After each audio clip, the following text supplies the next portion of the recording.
Bonjour et merci de choisir France 3 pour vivre les grands événements en Bourgogne-Franche-Comté.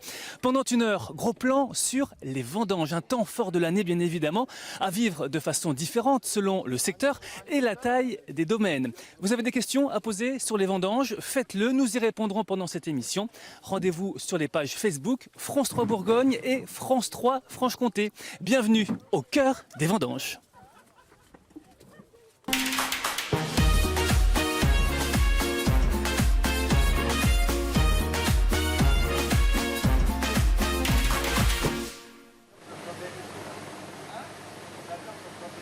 Tout se joue maintenant. Le résultat d'un an de travail, c'est pas rien. Nous sommes cet après-midi en direct de Beaune, de Cèdres et d'Arbois. Beaune, ici, c'est la maison Louis Jadot. 225 hectares de vignes, dont plus de la moitié en Côte d'Or. 150 appellations différentes sont produites et 85% des vins partiront à l'étranger, dans 120 pays à l'exportation. C'est dire tout l'enjeu de ces vendanges ici à Beaune.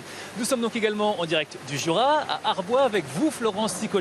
Et j'ai l'impression que les nuages qui étaient au-dessus de notre tête ce matin, on les a poussés tellement fort qu'ils sont arrivés chez vous. Bonjour Florence.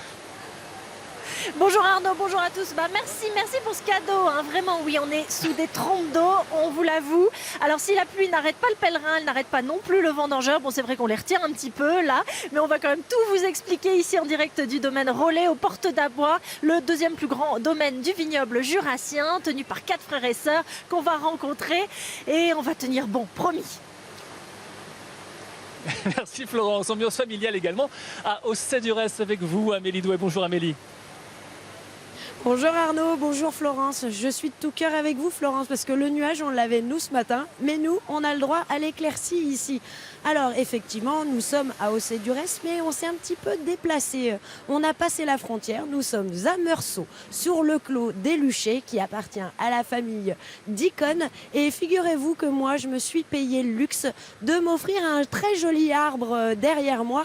Il est au bout de ce clos, peut-être le reconnaissez-vous, c'est celui qui est assez à la une en ce moment avec un film que certains d'entre vous ont certainement vu, Le Dernier Clapiche, ce qui nous lie, eh bien c'était le fameux arbre et nous c'est un domaine familial qui nous intéresse aussi comme dans ce film, celui de la famille Dicon. Tout à l'heure Amélie. Alors s'il y a du raisin en ce moment qui arrive sur les tables de tri ici, c'est grâce évidemment au travail un petit peu plus loin dans les vignes, celui des vendangeurs. C'est ce que nous vous emmenons découvrir. Nous sommes allés voir ces vendangeurs un petit peu avant. Là, c'est juste de côté de la frontière de Beaune, de la limite de Beaune. On y va. Les vendanges ici, c'est une équipe d'une centaine de personnes à gérer et ça c'est l'affaire de Bruno Dolimnige en tant que chef de culture. Quel est votre rôle? À la fois chef d'orchestre, chef de bal, c'est un peu tout ça en même temps? Voilà, oui, tout à fait. Donc je gère les hommes, le matériel et puis donc la vendange pour amener ça à bon port à l'écuverie donc tous les jours. 100 personnes et elles ne sont pas toutes derrière nous là. Voilà, elles sont réparties en deux grosses équipes qui sont une sur la côte de Nuit, une en côte de Beaune aujourd'hui. Vous êtes en lien avec qui pour savoir à quel endroit vous allez vendanger? Voilà, on est en lien avec la cuverie, donc avec notre directeur technique, Monsieur Barnier, donc qui s'occupe tous les soirs. On se rencontre pour voir le planning pour le lendemain. Nous irons le voir tout à l'heure d'ailleurs pour savoir exactement comment on décide de planifier tout ça. C'est vrai que vous n'avez pas le droit à l'erreur. On ne planifie pas ça 15 jours avant, c'est quasiment minute par minute. Voilà, c'est chaque soir ou même dans la journée, il peut y avoir quelques changements, mais voilà, c'est une affaire à la minute, c'est fait à la minute. Et ça dépend de quoi? Essentiellement du temps qu'il fait?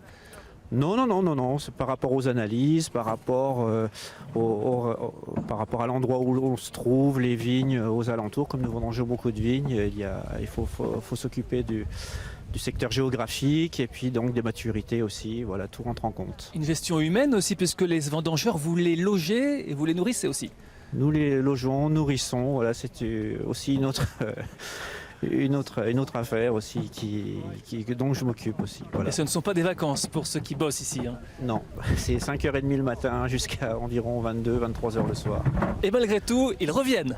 Tous les ans. Ce sont des habitués. Tous les ans, ce sont des habitués, voilà. C'est ça, à peu près 4-5 mêmes familles qui reviennent tous les ans. Alors qui sont-ils? Vous les recrutez comment?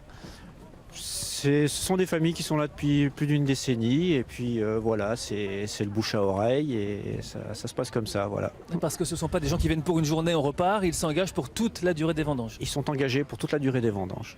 Et là, quel est le raisin que vous êtes en train de cueillir en ce moment? Les Beaunes grèves, le clos blanc, donc ce sont des chardonnays. Ça veut dire que dans le planning, vous êtes à peu près à mi-chemin, là, en ce week-end, entre les blancs, les rouges. Oui, à peu près, on peut dire, voilà, grosso modo, voilà, c'est ça, à peu près à mi-chemin. Il reste grosso modo une bonne semaine à faire. Une grosse semaine, suivant la météo, voilà, une grosse semaine. Et sur cette parcelle là précisément, vous en êtes à quel stade? On va bientôt, il y en a encore pour une petite heure, voilà, pour terminer cette parcelle. On vous laisse travailler, merci. Merci.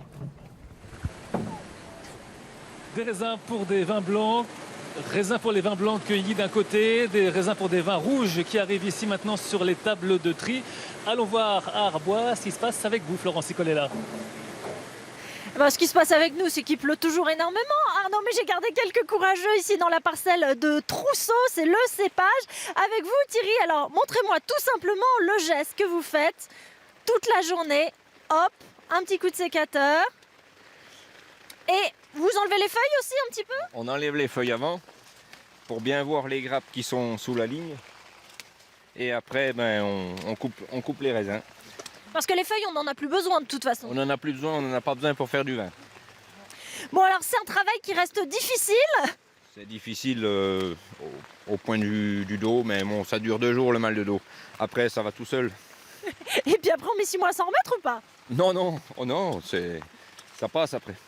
Bon, vous êtes équipé en fonction là, de la météo. C'est En comme fonction de la météo, faut mettre les bottes, le ciré, et puis on y va. ça ralentit le travail un petit peu. À peine un peu, mais bon, on y arrive. Comment vous, ça fait plusieurs années que vous venez ici. Comment vous trouvez évidemment les récoltes de cette année? Gelé à 50-60%. Donc vous le sentez là au quotidien? On le sent, oui. On le sent. On l'a vu, donc on a vu les gelées arriver, donc c'était grillé à 60%. Donc il y a moins de grappes à ramasser. Je m'adresse aussi à Laetitia, parce qu'évidemment, il y a des garçons et des filles. Moins de grappes à ramasser que l'année précédente, quoi, à cause du gel. Bon, et comment est l'ambiance du coup entre les vendangeurs? Oh, ça se passe bien. Bon, après, par des temps comme ça, c'est toujours un peu compliqué, mais bon, après, un peu de courage, c'est bon. Et le soir, il y a toujours autant d'ambiance ou plus trop? On est un peu fatigué, mais oui, ça se passe bien en général. Oui, on garde quand même un petit peu d'énergie pour faire la fête. Oui, il faut bien. Bon, merci à tous les trois qui êtes restés à nos côtés. On va se mettre un petit peu à l'abri avant de vous retrouver tout à l'heure, Arnaud. Oui, nous aussi, on voudrait bien parler de nos vendangeurs, ma petite Florence, parce que on compatit, vous êtes sous la pluie, mais nous, ils sont à pied d'œuvre, là, juste derrière nous, et j'ai réussi à extirper quelqu'un qui va nous expliquer aussi comment on taille, parce qu'il n'y a pas de raison, enfin, on taille pas, comment on coupe. Bonjour Chloé. Bonjour. Alors Chloé, vous vendangez sur ce domaine depuis un bout de temps? Depuis 8 ans à peu près, oui. Vous prenez des congés exprès? Je suis encore en études, mais oui, je fais en sorte de toujours pouvoir venir pour les vendanges chez Dicône. Donnez-moi envie là. Qu'est-ce qui fait l'ambiance? C'est sympa? La famille déjà est très très accueillante. Ouais. On l'aime beaucoup. Ouais. Et puis on a toujours nos amis qui reviennent tous les ans à peu près. Donc c'est psychologiquement des vacances. On appelle ça la bourguignothérapie. La bourguignothérapie, c'est joli. Tout le monde dit, nous on a même des collègues qui prennent des congés. Il y a vraiment un clan, un groupe quand on est sur un domaine familial. Ah oui, vraiment. C'est vraiment les mêmes personnes qui reviennent au fur et à mesure des années. Même si c'est dur. Même si c'est dur, ah oui, c'est fatigant, mais on oublie vite la fatigue. Là par exemple, vous avez commencé à quelle heure?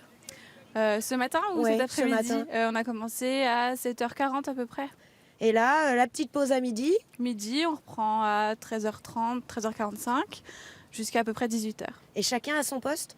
Oui, il y a les personnes qui coupent, puis les personnes qui portent, donc ils ont vraiment un sacré poids dans le dos jusqu'à la benne. Et puis il y a aussi les personnes qui trient lorsqu'on est sur du rouge. À la cuverie ou quand on est sur des rouges, on en reparlera. Moi, il faudrait me donner un petit cours. Là, on est dans les blancs, Chloé. Dans les blancs, c'est ça. Allons-y. Alors tout d'abord, il faut effeuiller la vigne. Et Oui. ensuite, vous pouvez couper. Donc il faut couper au-dessus de la grappe. Vous m'en laissez un? Allez-y. Je vais vous en essayer. prie. Alors en plus, non seulement je suis gauchère et j'ai un micro dans la main. Il je faut bien prends- mettre le seau en dessous pour que tous les petits grains tombent dedans. Alors on va prendre le seau. Là, on voit, il n'y a que du beau raisin cette année. À peu près, oui, je trouve que c'est une belle année. Comment ça se passe? Vous triez rien, vous égrappez pas? Dans le blanc, non, il faut vraiment tout prendre. Il faut vraiment mettre le seau en dessous pour que tous les petits grains qui sont vraiment mûrs tombent dedans. Mais on prend tout, oui. Mais dans le rouge, par contre, il faut trier ce qui est pourri, ce qui est sec, parce que c'est pas traité après de la même façon. Vous avez la grosse responsabilité là. En gros, on vous fait confiance. Ça va à la cuverie et directement, ça deviendra du Oui, vin. c'est vrai, j'avais jamais vu comme ça les choses, mais oui. Ah oui, je vous mets un peu la pression. Là. Je vais pas voir les choses de la même façon maintenant. Bon, c'est quoi le plus dur? Les doigts ou le dos? Le dos et les cuisses. Jusqu'au 3e jour, après ça va un peu mieux, on s'habitue. Puis bien sûr, il y a des personnes qui font 10-15 jours de vendange et là, oui, c'est tout le corps qui souffre un petit peu. Bon, vous le voyez, hein, ça paraît sympa comme ça. Il y a du soleil, mais c'est quand même difficile hein, la vendange. Et pour commenter la prestation d'Amélie dans les vendanges, vous pouvez le faire sur la page Facebook France 3 Bourgogne, France 3 Franche-Comté. Vos souvenirs peut-être de vendanges et vos questions, en tout cas, également sur ces vendanges et sur ce millésime 2017. Nous sommes à Beaune avec Frédéric Barnier. Bonjour. Bonjour. Directeur technique, vinificateur de cette maison Jadot ici. Derrière nous, le raisin arrive donc directement des vignes. Qu'est-ce qui se passe là derrière le tri? Alors nous ici on le prend en charge et donc l'idée c'est tout simplement déjà dans un premier temps d'essayer de le trier, d'en garder le meilleur. Donc on essaye d'enlever quelques rafles, quelques pépins, quelques raisins un peu secs, éventuellement des raisins qui sont moyennement mûrs, quelques raisins verts, et puis de temps en temps quelques grappes un peu abîmées. Même si cette année, on doit le dire, le raisin est vraiment de très très belle qualité. Là on le voit sur les deux tables, on a vraiment très peu à faire cette année sur le tri. À quoi on voit que c'est de la bonne qualité? À la taille des grains principalement? Alors déjà on le voit parce que le raisin n'est pas abîmé, c'est-à-dire que le fruit est entier, il est beau, il est coloré, il est ferme, on le voit, donc les grappes sont effectivement sont des jolies petites grappes, voilà, des raisins pas trop gros, et évidemment on le goûte aussi, donc là on a la sucrosité, l'acidité, les arômes qui ressortent et on a effectivement un premier ressenti sur le millésime et il est plutôt bon. Vous avez de très nombreuses parcelles à vendanger. Comment on s'y retrouve et comment on décide de la maturité? C'est vraiment différent d'une parcelle à l'autre? Oui, alors là c'est vraiment, je dirais, il y a plusieurs facteurs qui rentrent dans l'équation. Il y a évidemment les parcelles, le lieu, l'endroit, le pinot noir aussi parce qu'il est divers. Il n'y a pas un pinot noir, il y en a plusieurs. L'âge des vignes, la façon dont on le cultive évidemment. Et puis un facteur, je dirais, qui englobe un peu tout cela, qu'on appelle la précocité, c'est-à-dire qu'il y a des parcelles qui sont très en avance et d'autres qui ont tendance à mûrir plus lentement parce qu'elles sont plus hautes en altitude, parce que l'endroit est un peu plus frais. Donc c'est tout ça avec la météo et l'historique qu'on peut avoir sur nos parcelles que l'on décide de la date de vendange. On voit le raisin monter là, il s'en va où? Alors là, il s'en va dans les rafloirs, puisque nous, nos raisins sont complètement éraflés, c'est-à-dire qu'on ne garde que le fruit sur la grappe. On enlève donc la tige verte. Et ensuite, ce raisin, il va être poussé à l'intérieur de chacune des cuves qui vont être parfaitement adaptées à la quantité de raisin que l'on aura reçu pour chacune de nos parcelles. En tant que vinificateur, est-ce que vous pouvez vous adapter au goût des consommateurs qui vont acheter ce vin ensuite? Alors moi, je pense qu'on a une grande chance en Bourgogne, c'est qu'on a une diversité incroyable de terroirs, d'appellations, et je pense que c'est plutôt le consommateur qui va piocher dans cette richesse sans que nous ayons à nous adapter en quoi que ce soit dans la vinification, dans la façon de faire le vin. Il y a suffisamment de quoi faire en Bourgogne. On a une richesse incroyable et c'est une complexité parfois parce que c'est beaucoup de travail, mais en même temps une grande chance pour le consommateur. Chaque palais a de quoi trouver son bonheur. Chaque palais va trouver un vin qui va probablement le satisfaire, lui faire plaisir. À chaque moment sa bouteille. Et ici, effectivement, on a cette grande chance d'avoir cette palette, cette mosaïque de terroirs très différents. On va retourner voir le travail des vignerons à présent à Arbois avec vous, Florence. Oui Arnaud, on va évidemment beaucoup parler des difficultés climatiques du printemps qui engendrent de toutes petites récoltes dans certains cépages. Avec vous Pierre Rollet, vous êtes le vigneron. Alors là on est sur une parcelle de Savagnin et c'est pas terrible. C'est pas terrible, il y a peu de grappes, Là, on en voit 2-3, mais globalement, il y a très peu de grappes parce qu'il y a eu un double phénomène. Il y a eu le phénomène du gel et ensuite, on a eu une période de froid pendant une dizaine de jours après l'épisode 18-20 avril qui a bloqué la sève des cèpes et les raisins ont filé. C'est-à-dire qu'au lieu que les futurs grains restent fassent la grappe, eh bien, ça a fait des vrilles. Donc, beaucoup moins de récoltes en perspective. Et pourtant, tout avait bien commencé. On regarde ce reportage tourné au lendemain du premier coup de gel, le 19 avril, ici dans le vignoble d'Arbois. L'épisode ne se lit pas que sur les vignes. Les visages aussi ont été figés par le gel. Cep après cep, celui d'Hervé se crispe. La vigne semble toucher à au moins 90% là. Tous les bourgeons qui étaient avec des feuilles apparentes ont été brûlés littéralement par le gel et le soleil de ce matin en définitive. Moins 2 degrés, un aléa de saison aux effets papillons. 30 à 100% de pertes sur les exploitations de l'AOC Arbois, la plus grosse du vignoble jurassien. Plus bas, sur les coteaux de Château-Chalon, la vitrine du précieux vin jaune, l'inventaire est le même d'une parcelle à l'autre. Moi j'ai 1 hectare 20 de chardonnay en bord de la baraque, là c'est tout cramé, quoi. Les sarments se délitent, ceux de l'an prochain sont mornés. Une catastrophe après 5 années en demi-teinte. La dernière belle récolte remonte à 2011. Il y aura une augmentation des prix du vin, forcément, parce qu'on peut pas toucher à 40% sur l'ensemble de l'exploitation et puis pas réagir à ce niveau-là, parce que sinon on pourra pas survivre. C'est pas possible. J'ai pas de mots là. J'ai pas vraiment de mots. C'est pas facile à digérer. Certains des 200 exploitants jurassiens sont assurés, d'autres non, mais le problème est ailleurs. En l'occurrence, dans les caves, les stocks sont au plus bas. L'assurance, ça ne remplace jamais le vin qu'on n'aura pas à vendre. Et ne pas satisfaire nos clients, c'est un risque très important d'un point de vue commercial, parce que une clientèle, il faut parfois des années, 10 ans, 15 ans pour se la bâtir. Et à partir du moment où on ne peut plus l'approvisionner, on y a un fort risque de détournement vers d'autres produits.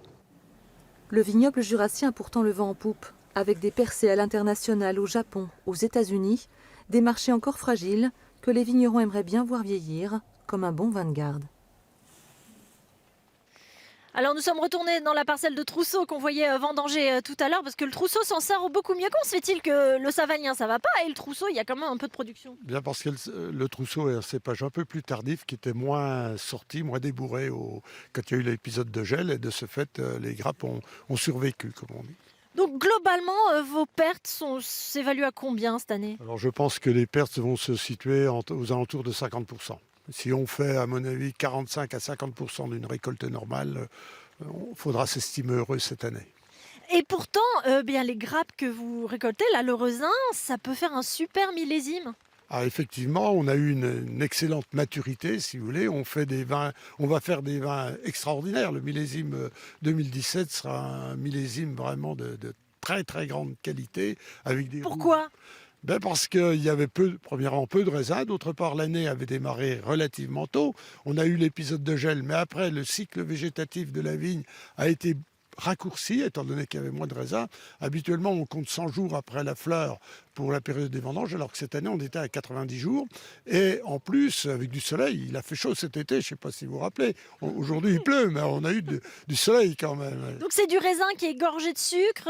Ah oui, on récolte là des raisins, les trousseaux là sont aux alentours de potentiellement 14 degrés, si vous voulez, avec des peaux très fermes, tout cela, et globalement très très sain, donc ça fera d'excellents vins. Ça sera vraiment des grandes bouteilles 2017. Est-ce que ça veut dire qu'on peut vendre ce vin plus cher et que ça compensera ou pas vraiment? Alors, je ne crois pas vraiment, parce qu'on peut le vendre toujours un tout petit peu plus cher, mais le client ne nous suit pas automatiquement, il y a de la concurrence, vous le savez fort bien, et on pourra les vendre un tout petit peu plus cher, mais sûrement pas à des tarifs qui compenseront le manque de production, quoi. Pourquoi on n'arrive pas à lutter contre ce gel? Pourquoi ça revient tous les X années? On a vu en Bourgogne, par exemple, on allume des brasero dans certains domaines. Alors effectivement, il y a trois grands moyens de lutter contre le gel, si vous voulez. Il y a d'une part les braseros, c'est un procédé coûteux qui demande de la main-d'œuvre. Il y a d'autre part ce qui se passe à Chablis, c'est-à-dire de l'aspersion, où on va entourer les petites pousses de la vigne d'une gangue de glace qui va les protéger. Et puis il y a une autre technique qui consiste à brasser l'air, c'est-à-dire à faire changer, en général au ras du sol, l'air un peu plus froid, c'est là qui gèle. Mais vous faites rien de tout ça? Et dans le Jura, on fait rien. Non, on a des petits moyens dans le Jura, premièrement. Et puis, bon, le Jura gèle. Le dernier grand épisode de gel, ça a été 91. Ça fait 25 ans quand même. Et ma foi, le vigneron est toujours confiant dans la nature. Mais de temps en temps, la nature ne satisfait pas le vigneron. Le vigneron jurassien est confiant dans la nature et philosophe, vous le voyez Arnaud. On va voir si on a confiance également ici en Bourgogne avec Claude Chevalier. Bonjour. Vous présidez le BIVB, le Bureau interprofessionnel des vins de Bourgogne. Alors 2017, quantité ou pas? C'est le grand débat chaque année. Alors cette année, on dit qu'on a une région qui était... Il y a un ancien slogan qui disait on est des bénis des dieux, mais je pense que cette année on l'est parce qu'on entend parler partout en France de récolte catastrophique et la Bourgogne a été épargnée. Ah, c'est quoi? C'est plutôt le Bordelais qui a eu des soucis? Il y a eu le Bordelais, il y a eu le Languedoc, il y a eu beaucoup de régions de France qui ont été touchées. Et nous, exceptionnellement, nous avons du raisin. Belle récolte. Ici chez nous. Une récolte comme on en espère déjà depuis plusieurs années, parce que ça fait plusieurs années qu'on a des vraiment petites récoltes. Quantité, donc, ça va. Quantité, c'est parfait. Qualité, c'est pas mal non plus. Et la qualité, c'est parfait aussi. Alors, c'est toujours facile à dire, parce que tous les ans, on a tendance à faire des surenchères sur le millésime, mais on a vraiment une année exceptionnelle cette année, parce qu'il y a de la quantité. C'est pas des quantités démentielles, donc c'est des quantités qui ont permis, parce qu'il y a eu un temps exceptionnel au mois de juillet, au mois d'août, de faire des beaux degrés, d'avoir des raisins qui soient matures et qui soient sains surtout.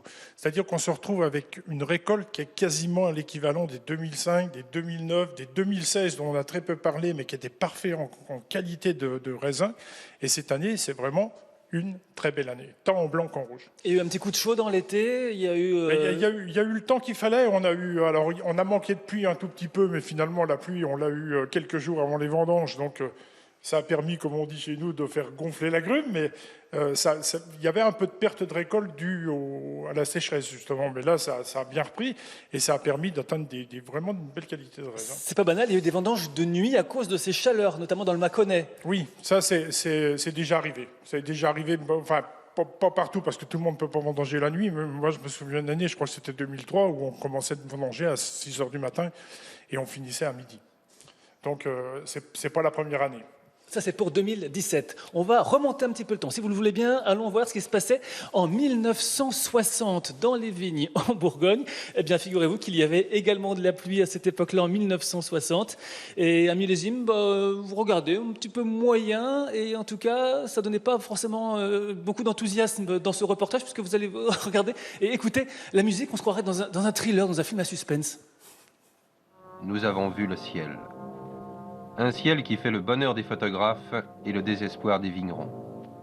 Beaucoup de raisins, 3 fois plus que l'année dernière, mais de la pluie, ce qui provoque pourriture et baisse du degré.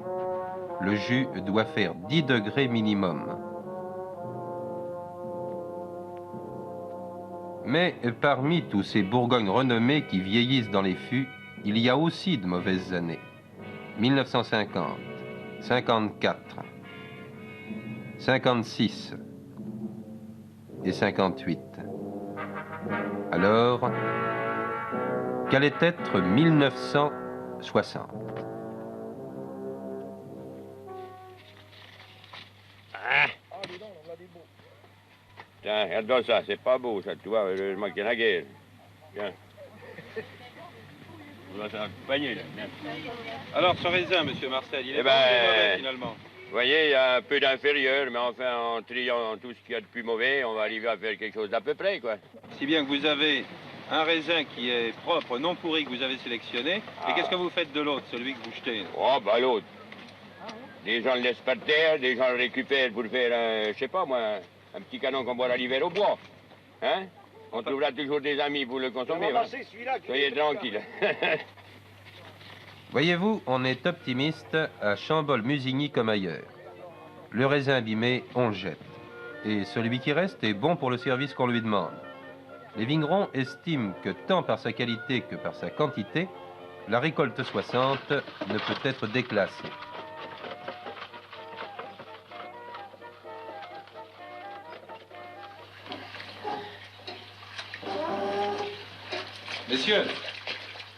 Messieurs,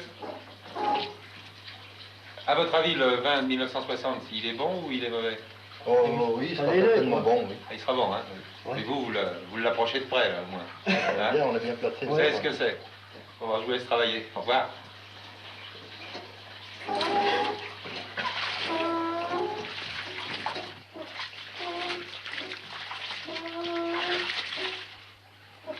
Le meilleur moyen de se rendre compte de la qualité du vin,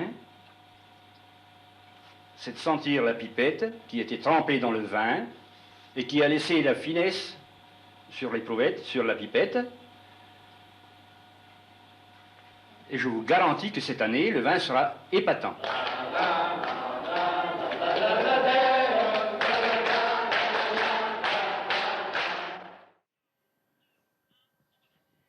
Et nous verrons tout à l'heure dans une cuverie si ça se fait toujours de piger comme ça, d'être dans le tonneau. C'est ce que nous verrons tout à l'heure. Mais Amélie, je crois que vous êtes avec un viticulteur qui a connu cette année 1960 que nous venons d'évoquer en noir et blanc. Oui, vous évoquiez en noir et blanc. Nous, on est en train de vous jouer les parapluies de Cherbourg et Jean-Pierre a bien connu 1960. Oui, c'était mes premières vendanges. La toute première? La toute première, oui. J'avais 15 ans. Vous étiez déjà sur le domaine avec vos parents? Oui, tout à fait. Oui, Quel oui. poste?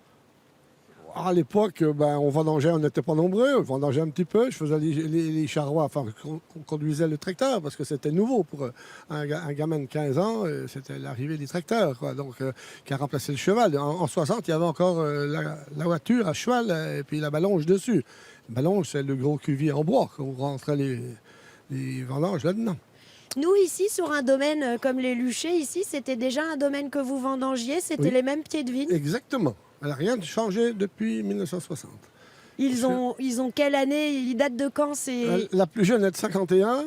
Celle-là qu'on a derrière nous, c'est de 1932. Et les extrêmes droites, là-bas, elle est de 1893. C'était les premières vignes greffées à l'époque, après le phylloxéra. Ah oui. Ouais, ce qu'on m'a raconté. Hein. Bah oui, j'imagine bien, Jean-Pierre. Vous êtes la jeunesse incarnée. Oh, la jeunesse. Dans le reportage, Jean-Pierre, on voit des hommes en train de fouler le raisin. Est-ce que ça se fait encore de la même manière aujourd'hui? Eh bien, oui, mais ça, c'est pour les rouges. Là, ça nous arrivait... Non, on foulait les ballons, je pourrais en mettre un peu plus, mais c'était pas le mot. Fouler, c'était le rouge, voilà. Donc, mais on rentrait dans les cuves et on foulait à... Oui, moi, j'ai fait, oui, en maillot de bain, je l'ai fait. Sur Rocher, ça ne se faisait pas beaucoup. On immergeait surtout les chapeaux, c'est la matière solide. On l'immergeait avec des claies, voilà, spéciales qui suivaient la cuve tout au long de ça. Et après, on a tout ça. Avec l'évolution, maintenant, on a des pigeurs hydrauliques. Ou alors le petit pigeur à main, quand les années comme l'année dernière, ça valait pas le coup de déployer. Jean-Pierre, je crois qu'on va retourner à l'époque du pigeage électronique. Là, je pense qu'Arnaud, il est dans la plus grande des cuveries, le top du top technique. On a été obligé d'arrêter les années 60. Oui, les années 60, c'est une époque. Voilà, c'était une époque. Et oui, Amélie, nous sommes bien en 2017 à présent, après 1960. Retour en 2017 avec vous, Claude Chevalier. Nous évoquions le coup de chaud du début d'été. Revenons un peu au printemps cette fois-ci. Il y a eu un épisode de gel cette année, encore, on pourrait dire. Tout à fait. Alors, il y a surtout deux régions qui ont été touchées à cette époque-là. C'est Chablis, pour une partie, et puis le Châtillonnais. Le Châtillonnais fait partie de la Bourgogne. Pour les créments. Le produit des créments de Bourgogne, et le Châtillonnais a été durement touché. Par contre, le Chablisien, même si certaines exploitations ont certainement souffert de ces gelées, il y a eu une belle sortie de raisin qui finalement a redonné le moral un peu aux viticulteurs qui avaient été touchés. Peut-être pas tous, mais quand même pas mal. Donc le Chablisien, finalement, s'en sort pas si mal que ça. Le reste, on a été, encore une fois, bénis des dieux. Avec des bidouilles, on va dire, pour se protéger du gel. Il y a eu cette année quelque chose d'assez particulier, cette paille. Alors on peut appeler ça comme ça, une bidouille, effectivement. Ça, c'est arrivé parce que, déjà, normalement, il y a ce qu'on appelle des chaufferettes ou des brûlots qu'on achète, et il y avait une rupture de stock sur l'ensemble de la France parce que, comme il y avait un épisode, comme il y a eu un épisode de gelée avant, tout le monde avait peur, donc tout le monde a surstocké. Impossible de trouver. Donc il y a des viticulteurs qui se sont dit, on va trouver quelque chose, on va brûler des bottes de paille. Alors, je sais pas, je pense que c'est pas tellement l'effet chaleur, mais c'est plutôt l'effet couverture par la fumée, parce qu'on a l'habitude de dire que quand il gèle et qu'il fait un soleil extraordinaire derrière, ça crame tout. Si jamais le temps est couvert après la gelée, ça dégèle doucement et il n'y a pas de problème. Et effectivement, je suis presque, même si on peut toujours émettre des doutes sur est-ce que ça a servi ou pas, je pense que ça a servi. Parce qu'il y a des villages qui n'ont pas voulu le faire et qui ont quand même été touchés par la gelée, peut-être pas énormément, mais touchés quand même. Donc ça a été effectivement une bidouille qui a servi à quelque chose. Revivons cet épisode en images, souvenez-vous, c'était fin avril. Il faudrait que vous sachiez chacun combien vous êtes, à peu près. Combien vous pouvez rameuter de monde, savoir si on fait des équipes de 2, de 3 ou de 4. Il y a un petit côté état-major avant la bataille, là, c'est une bataille contre le froid. Ah ouais, on a gagné, je pense, un premier round ce matin, et puis il y a un deuxième round demain, on verra. Bon, on est costaud. Dans leur QG, comme ils l'appellent, les viticulteurs de Saint-Aubin s'organisent pour la nuit prochaine. Comme dans plusieurs autres villages de la région, c'est la première fois qu'ils s'unissent pour lutter contre le gel. Une solidarité qui fait du bien. Tout le monde est venu de manière spontanée, ça fait plaisir en plus, parce que voilà, on se sent des fois un peu seul face à certains événements, alors que là, voilà, on est tous dans la même galère, tous ensemble pour essayer de faire quelque chose, hein, au lieu de tourner chacun dans notre coin les matins, à se dire, aller faire nos tours de vignes, est-ce qu'on a gelé, qu'est-ce qui s'est passé, tout ça, et là, non, au moins, on essaye. Voilà. Ici à Saint-Aubin, pas de bougies ou d'hélicoptères. On a fait le choix de brûler environ 800 bottes de foin pour cette nuit afin de lutter contre le gel. C'est l'une des plus vieilles méthodes et surtout celle qui coûte le moins cher. On ne cherche pas à réchauffer les vignes, mais à créer un écran de fumée. On essaye de jouer plus sur la protection du soleil. Donc si avant le lever du jour, vous avez eu beaucoup de rosée, pas de vent, il va se former une pellicule de glace autour de la feuille. Et par réverbération, le soleil va brûler la feuille qui est contenue dans la glace. Donc en créant vraiment un gros écran de fumée, on arrive à tenir un peu à l'ombre, comme si on avait un ciel voilé au lever du jour. Le sujet est pris au sérieux car l'an dernier, près de 80% des vignes ont été perdues en Côte d'Or. Cette fois, tout le monde s'est mobilisé avec un seul objectif, ne pas revivre un tel traumatisme. Claude Chevalier, parlons de cette année et du futur. On est dans un espace là où on voit des belles bouteilles en vente, avec modération bien sûr. Si on est adepte et amateur de vin de Bourgogne, est-ce qu'avec un budget raisonnable, on peut se payer encore des bonnes bouteilles de Bourgogne ? On peut se payer encore des bonnes bouteilles de Bourgogne, parce que les gens oublient trop souvent que la Bourgogne, ce n'est pas seulement des grands crus qui représentent que 2% de la surface et de la production. Et aujourd'hui, des prix est très élevé, on les trouve surtout dans les grands crus. Ça peut s'expliquer parce qu'il y a très peu d'offres, donc par rapport à une demande qui peut être supérieure. Il faut garder les appellations villages. N'oublions pas qu'il y a déjà plus de 50% des appellations régionales en Bourgogne où on peut trouver des vins très intéressants à des prix très abordables qui vont varier entre, on va dire, 7 et 12 euros. Et on trouve des appellations villages moins connues, voire très peu connues, où on trouve des excellents rapports qualité-prix dans des prix qui ne vont jamais dépasser 20 euros ou qui dépassent rarement 20 euros. On en trouve dans les foires au vin qu'on voit en ce moment dans les supermarchés ? Je pense qu'il y a des choses intéressantes. De toute façon, tous les ans, même si la Bourgogne est vraiment petite surface et petite production, on ne trouve pas beaucoup de Bourgogne dans les foires au vin, on en trouve quand même. Et il y a quand même des viticulteurs de renom qui vendent des vins à des prix qui restent abordables dans les grandes surfaces. Merci d'être venu jusqu'à nous parce que je sais que vous avez du travail en ce moment. C'est en pleine vendange, vous aussi, ça se passe bien ? Pas de problème. Ça se passe bien, oui, pour vous aussi ? Ça va bien. Nickel. Bon, on vous laisse aller travailler du côté de la Doie. Merci d'être venu jusqu'à nous à Beaune. Alors, les vendanges, c'est bien sûr toute une ambiance de travail, oui, mais aussi de réconfort. La pause à la mi-journée, le traditionnel repas. Avec vous, Amélie Doué, à Aussi du Reste, nous étions avec les vendangeurs ce midi. Allez, à table. Les vendanges, c'est toute une logistique sur le terrain, mais aussi à la maison. Vous le voyez derrière nous, chaque midi, il y a le repas ici au domaine d'Icône. Une quarantaine de vendangeurs seront là tout le week-end. Et pour assurer le service, il faut se rendre en cuisine, où là, ce sont Marie-Rose et Yannick qui œuvrent. Marie-Rose, comment ça va ? Ça va ? Oui. Là, ça y est, c'est lancé, ils en sont à l'entrée ? Oui, ils sont en train de manger à l'entrée. Qu'est-ce qu'on mange à midi ? Alors, à midi, c'est salade composée, navarin d'agneau et semoule. C'est vous qui faites tous les repas, tous les jours, pour toute cette bonne troupe-là? Non, pour la première année, j'ai fait appel à un traiteur. Pourquoi? Parce que ça devenait un peu lourd quand même, parce que la troupe augmente. Ouais. Et puis, bon, on entend dire que c'est bien les traiteurs, que ça soulage. Alors, ma foi, pour cette année, on a essayé. Vous allez avoir jusqu'à une quarantaine de vendangeurs les midis, Oui. mais vous faites à manger aussi le soir ici. Oui, le soir, par contre, on fait maison. Alors, montrez-nous, qu'est-ce qui est en train de mijoter pour ce La soir? soupe. La soupe. La soupe qui va cuire cet après-midi. Vous aurez combien de personnes à table ce soir? Ce soir, 27.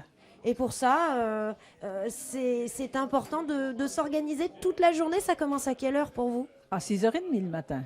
Ah, quand même? Oui. Ça commence Préparer par quoi? le déjeuner, servir le petit déjeuner. Quand ils sont partis, on débarrasse, on range, on lave les bols. Ensuite, on se met à la préparation du repas pour midi. On prépare les desserts, on prépare l'entrée, tout ça. Et puis, il faut aller chercher le pain, aller faire les courses, mettre la table, voilà. C'est important pour vous de garder des vendangeurs qui vivent sur place toute la semaine. Ils dorment ici, ils mangent ici. Ça permet d'avoir une qualité de vendangeurs? D'une part, oui. Et puis, bon, chez nous, en général, c'est des vendangeurs tout par connaissance. Hein. On recrute les anciens qui ramènent les copains. Et on en a qui viennent de loin, de Pologne. Et notre plus ancien Polonais vient depuis l'année 89. Ah oui, alors effectivement, là, il faut les loger. Ah oui, il n'y a pas le choix, là. Je me tourne vers vous, Jannick. Bonjour. Bonjour. Et vous êtes là en soutien tous les ans? Voilà, ça fait 6 ans que je fais ça, depuis que je suis en retraite en tant que professeur des écoles. J'aime bien cette ambiance conviviale et voilà, ça me plaît de travailler avec Marie-Rose et toute l'équipe. Bon, la réputation de la cuisine de Marie-Rose n'est plus à faire. C'est important de bien les nourrir? Moi, je pense que c'est important. D'abord, ça leur permet d'être plus énergiques l'après-midi. Et puis, je pense que c'est un moment aussi de convivialité. Donc, je crois que c'est quand même très, très important. La nourriture, tout ce qui se passe à travers la nourriture, c'est important. Bon, vous voyez, ça nous fait saliver d'avance. Et puis, Marie-Rose, vous nous le montrez, le dessert du jour, ce sera quoi?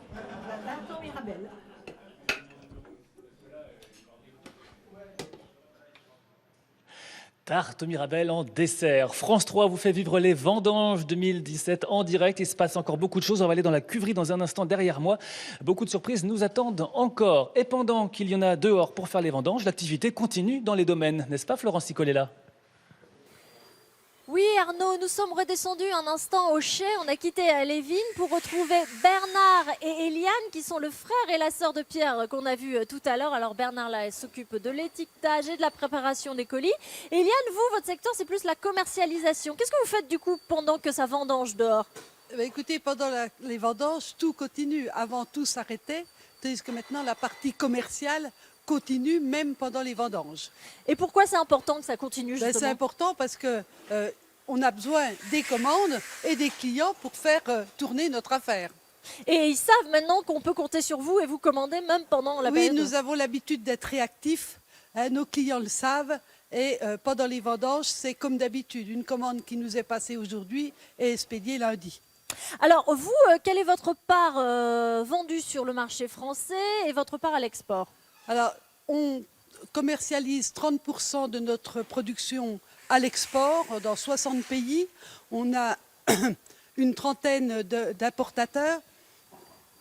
C'est l'inverse. C'est dans 30 pays, on a une soixantaine d'importateurs. Oh voilà, on se mélange dans les chiffres. C'est quand même période de vendange, vous êtes fatigués aussi. Et on fait 36% de notre chiffre d'affaires au niveau des particuliers, des salons, et 30% au niveau des revendeurs, cavistes, restaurants. Alors là, ces colis sont prêts. Donc vous voyez les bouteilles, vous les chargez directement et les colis sont prêts à partir pour où? Et ça, ce sont des palettes pour l'export qui sont prêtes à partir dans différents pays. Je vois des destinations exotiques là. Oui, exotiques. Vous avez le Brésil, la Croatie, vous avez Taïwan. Vous avez celles pour les États-Unis et puis pour l'Europe du Nord sont parties hier. C'est des marchés qu'il a été difficile de conquérir? Alors, L'export, c'est un petit peu un travail de longue haleine, si vous voulez. Nous faisons partie de Vignobles et Signatures et nous sommes présents sur des salons à l'export comme Vinexpo depuis de nombreuses années, depuis maintenant une bonne trentaine d'années. Et notre clientèle s'est faite au fur et à mesure du temps. Hein. Et maintenant, c'est une vitesse de croisière. Tout à fait. Alors, vous les avez prévenus que la récolte serait petite cette année ? Tout à fait, ils ont été prévenus ils avaient été prévenus que nous avions eu 3 petites récoltes et que cette année, c'était encore plus catastrophique. Et ils ne sont pas fâchés ? Comment ça se passe ? Non, ils ne sont pas fâchés. Vous savez, les importateurs sont des gens du métier quand même et ils comprennent que quand on est vigneron, on ne peut vendre qu'en fonction de la récolte et on va essayer de faire un petit peu des cotations pour qu'il n'y ait pas de rupture dans nos marchés. Voilà, et que quand même ils ne se détournent pas de vous et qu'ils aillent voir d'autres vignobles entre-temps. C'est surtout d'autres vignobles. Merci beaucoup Eliane. Voilà Arnaud, on se retrouve dans quelques instants, on remonte dans les vignes. Oui Florence, et n'oubliez pas que vous pouvez commenter vos souvenirs peut-être de vendanges et vos questions également à nos invités. Ça se passe sur les pages Facebook de France 3 Bourgogne et de France 3 Franche-Comté. N'hésitez pas à nous y rejoindre puisque vous pouvez voir également cette émission en direct, pas forcément uniquement à la télé, mais aussi sur ces pages Facebook. Florence, alors voilà, parlons de ce millésime 2017 dans le Jura Arbois avec votre invité. Oui Arnaud, on est remonté dans les vignes et c'est un miracle. Le soleil, enfin un petit soleil timide est réapparu. Je suis avec Jean-Charles Tissot, le président du comité interprofessionnel des vins du Jura. Donc on parlait des difficultés avec Pierre Rollet, les faibles productions. Ça touche tous les cépages et tout l'ensemble de la production, ces faibles quantités cette année. Alors la récolte sera effectivement globalement une petite récolte. Les cépages sont touchés différemment. Les plus touchés, c'est le Poulsard. Le chardonnay qui représente quand même plus de 40% de l'encépagement du vignoble et qui est touché. On fera probablement le tiers d'une récolte normale sur les chardonnays. Savagnin également et dans une moindre mesure les trousseaux et les pinots noirs qui s'en sortent finalement plutôt pas trop mal. Oui, puis le chardonnay, vous le dites, hein, ça contribue à une grande partie. Là, on a un beau panel des productions du vignoble de Jura, donc dans le chardonnay pur, mais aussi dans d'autres produits. Bien sûr, le crément, qui représente quand même 25% aujourd'hui de la production des vins du Jura. Et le chardonnay entre dans une bonne proportion dans l'élaboration des créments, mais aussi le macvin, les blancs fleuraux et les blancs traditions avec l'association chardonnay-savagnin. C'est pas si terrible s'il y avait une seule mauvaise année. Le problème, c'est que ça intervient après combien d'années aussi difficiles ? C'est effectivement l'accumulation, puisqu'on a fait des petites récoltes depuis 2012. 12, 13, 14, 15, 16 ont été des très très faibles récoltes et on voit l'érosion très très significative, pour ne pas dire davantage d'ailleurs, une baisse très significative des stocks, puisqu'on a à l'Interpro des statistiques assez précises sur les volumes de stock. Et c'est ça qui nous inquiète effectivement, à l'inverse de 91 où on avait engrangé de belles récoltes sur les millésimes précédents. Et pourtant, ça arrive un moment où le vignoble d'Arbois, sous ses différentes appellations, le vignoble jurassien, est de plus en plus coté, de plus en plus connu. Oui, ça tombe effectivement assez mal parce qu'on a ouvert effectivement des nouveaux marchés, notamment à l'export. Le domaine Rollet est un bel exemple sur ce sujet-là puisqu'il a enregistré des très très belles progressions. On est passé de moins de 4% il y a 7 ans, aujourd'hui on est à 13% et raisonnablement on pourrait penser que si on avait les volumes, on serait au-delà de 17-18%. Alors que ça reste le plus petit vignoble de France, faut le dire. Même si il n'y a pas de quoi se vanter, mais c'est quand même significatif. Le plus petit vignoble de France, effectivement, d'AOC, puisqu'on représente moins de 2000 hectares, à l'inverse, à côté de notre confrère bourguignon qui représente plus de 25 000 hectares.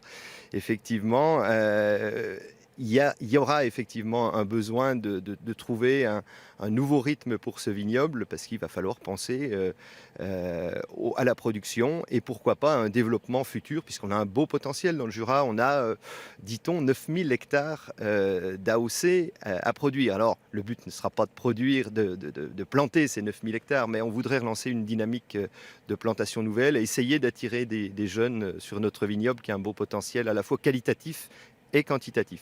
Et puis le prochain rendez-vous, évidemment, après les vendanges et le travail qu'il y a tout l'hiver, c'est la percée du vin jaune. Quelle date ? 3 et 4 février, à l'Étoile. Le retour de la percée du vin jaune après 2 ans d'absence. Voilà, Amélie, je suis sûre que vous viendrez faire un tour d'ailleurs. Oui, on viendra faire un tour, enfin seulement si vous êtes sympa, parce que vous nous avez refilé votre grain, on est sous la pluie, mais ça n'arrête pas, là, comment on dit Non, le soleil est là, derrière. Le soleil est juste derrière, et pour le coup, ça m'a permis de récupérer Agnès. Agnès Dicon, bonjour. Bonjour. Alors vous, Agnès, vous êtes la chef d'équipe des vendangeurs. C'est ça, que pour les vendanges. Vous êtes la fille du domaine, mais vous C'est ne ça. travaillez que pendant les vendanges. Voilà, je suis la sœur de Christophe et je ne participe aux travaux du domaine que pour les vendanges où je prends en charge l'équipe dans les vignes. Voilà. Alors parlez-nous de cette équipe. Ici, c'est un domaine familial, donc on a des gens qui se bousculent pour venir vendanger. Ah, bouscule, non, c'est un grand mot. On a la chance d'arriver à recruter chaque année pour constituer une équipe. Bousculer, c'est peut-être un petit peu ambitieux, mais en tout cas, on a réussi à réunir des gens de bonne volonté, de bonne humeur pour couper dans une ambiance familiale.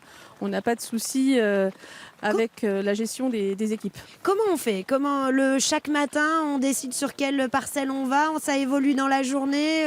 Voilà, chaque matin, on essaie la veille au soir de se dire bon bah alors qu'est-ce qu'on fait demain matin? Voilà, si la météo est bonne, eh bien on prend la décision de faire du blanc ou du rouge et puis en fonction aussi des cuvées, on essaie de couper tout ce qui va dans une même cuvée à la suite et puis après des parcelles qui ont des maturités plus avancées qu'il ne faut pas attendre, au contraire certaines qui auraient besoin encore de quelques jours qu'on garde pour la fin. Voilà, c'est un petit peu une gestion, il n'y a pas 2 années pareilles. Il n'y a pas une procédure qu'on déroule chaque année, on adapte en fonction. Mais ici, vous faites ça à 2 avec votre frère, ça reste familial. Avec mon frère et mon père, oui. Et le père, Jean-Pierre, encore son mot à dire. Oui. Merci Agnès. On voudrait bien savoir comment ça se passe par chez vous, Arnaud, parce qu'il semblerait qu'on ne soit pas tout à fait dans la même taille de domaine. Pas tout à fait, non, effectivement. Puis nous sommes mis à l'abri prudemment dans un lieu absolument magnifique et magique que nous allons vous présenter avec mon invité Pierre-Henri Gaget. Bonjour. Bonjour. Le maître des lieux ici. Quand on parle de maison de négoce Louis Jadot, une maison de négoce, c'est plus que c'était il y a 160 ans la création. Vous êtes propriétaire de vignes. Vous n'achetez pas que du raisin à d'autres viticulteurs. Bien sûr, le négociant en vin en Bourgogne a 3 activités. Il a des vignes, il vinifie, élève les vins et puis il les vend.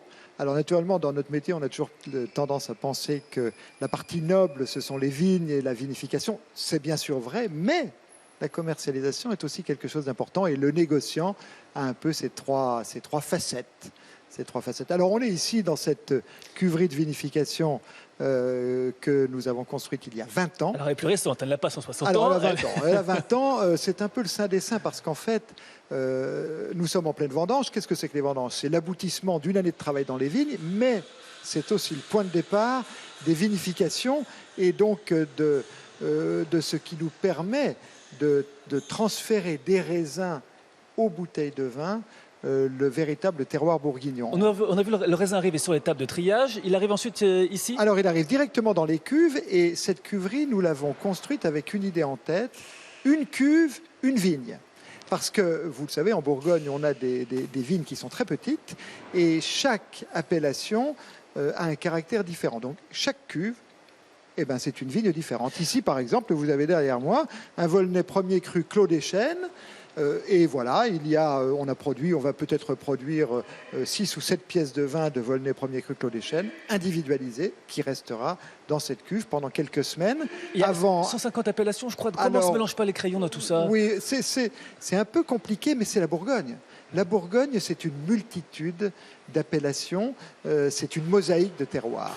Et notre métier, nous, Maison Louis Jadot, c'est d'exprimer à travers nos vins cette multitude et cette mosaïque de terroirs. Et c'est pour ça qu'on a construit cette cuverie avec cette idée, des petites cuves, des cuves moyennes, des cuves un peu plus grandes, puisque chaque cuve, c'est une vigne différente. Et ensuite, ça part sous nos pieds. Alors ensuite, ça part en cave, on met tout en fût pendant 15-18 mois, et tranquillement, on met en bouteille toutes ces appellations.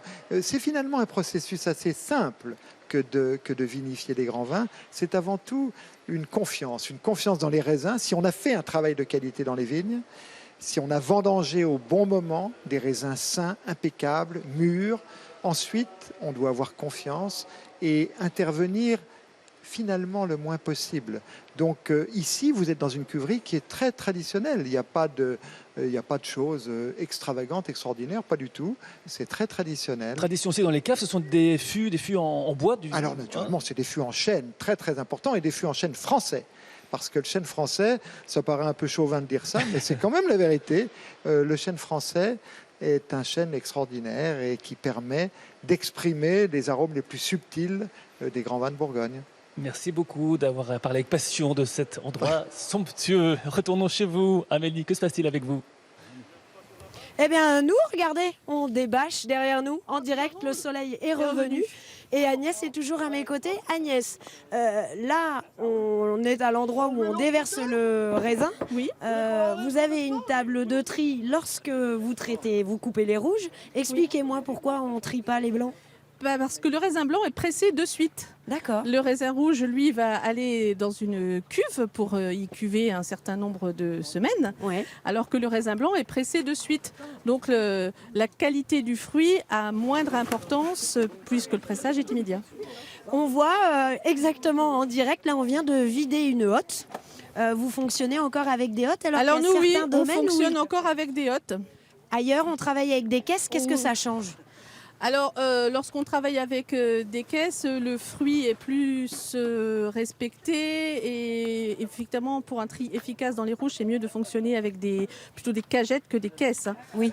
Parce que la caisse, on imagine une contenance un peu plus importante, donc on fonctionne plus en cagette. Mais là, ce serait une autre logistique pour nous. C'est tout à fait une autre logistique. Bon. Là, celle-là, on peut s'approcher peut-être un petit peu. Oui. Elle est pleine, elle va aller où là ? Alors là, la benne va descendre au domaine où on va la déverser dans le pressoir. C'est une benne avec une vis sans fin qui va évacuer toutes les grappes directement dans le pressoir. Et puis le pressoir va tourner pendant 2 heures pour faire ce qu'on appelle le jus. Le premier jus. Le premier jus, le vin doux et puis... J'en ai profité pour saisir une grappe. Parlez-nous, regardez-la, sur la parcelle des Luchers, elle est comment ? Elle est très jolie, hein. On a des petites grappes, des belles grappes avec des petites grumes. C'est du chardonnay. On a une parcelle qui a un âge, comme vous l'avez entendu, déjà avancé. Donc, elle a plutôt tendance à faire de petits raisins avec de petites grumes qui ont tendance à... Mais là, ça se présente bien. D'ici quelques années, il faut que j'achète un cru des Luchers de chez Dicon. Ça devrait être une bonne année. C'est prometteur. Bon, super. Je vous la garde pas, celle-là, Arnaud. Il n'y a plus qu'à, effectivement, il n'y a plus qu'à déguster dans quelques semaines, quelques mois, quelques années ces vins produits en cette année 2017. On est bien ici dans cette cuverie. On va y rester même peut-être d'ailleurs pour voir si nous aussi on va maturer comme le bon vin. Et vous, Florence, que va-t-il se passer par chez vous à Arbois ? Eh ben oui Arnaud, maintenant qu'il ne pleut plus, moi je vais me promener dans les rangs de vignes parce que c'est aussi ça le paysage de nos vignobles. C'est un très très bel endroit pour se promener. Et puis tenez, je vais picorer quelques grains parce que le raisin, ça ne sert pas qu'à faire de la boisson. C'est aussi excellent pour la santé, je vous le recommande Arnaud. Merci, bon appétit à vous Florence. Amélie, on termine avec vous aussi. Bah oui, on termine avec moi. Regardez, je suis en train de me découvrir. J'enlève le manteau, le soleil est revenu. Et ici, la vendange continue. Au moins encore pendant quelques jours, on va en profiter. On va aller filer un coup de main. Arnaud, Agnès et toute l'équipe a besoin de main d'œuvre. Merci à vous Amélie. Effectivement, c'est pas terminé. Il reste encore une bonne semaine, notamment ici dans le secteur de Beaune. On parle également de Gevrey-Chambertin. On nous a signalé, tenez sur Facebook, qu'à Gevrey, ça vendange en ce moment. À Chablis, ça a commencé cette semaine, donc le vignoble est en plein dedans. C'est pour ça d'ailleurs qu'on a choisi cette date, bien sûr, pour vous faire vivre ces vendanges en direct sur France 3. Merci à vous toutes et tous d'avoir suivi cette émission en direct ici depuis Beaune. Merci à tous ceux qui nous ont accueillis dans les différents domaines. Émission à revoir, bien évidemment, sur notre site internet bfc.france3.fr, à partager également. Voilà pour les bonnes choses à savourer avec modération. La gourmandise, c'est pas terminé puisque tout de suite vous allez retrouver les carnets de Julie, bien sûr, sur France 3 comme chaque samedi. Les questions, je crois, de petits farcis. Alors régalez-vous, excellent week-end à tous sur France 3.